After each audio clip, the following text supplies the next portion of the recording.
Hi, welcome to Trackis and Vlog. Welcome on board.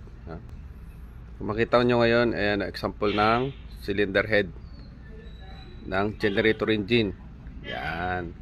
Kung makita nyo, may mga E at saka S dyan sa gilid.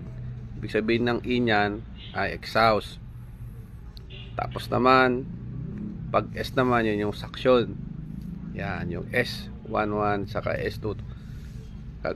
Doon sa may mga balbulan yan, meron din yan silang marking na nakalagay dyan, kung E41 o kaya S41. Ganun din po yan. Ang ginawa po dyan ay kinolor check nila. Pagkatapos po nyan ay ilalaping yan isa-isa. Depende po yan dyan sa E1111, S11. Yan.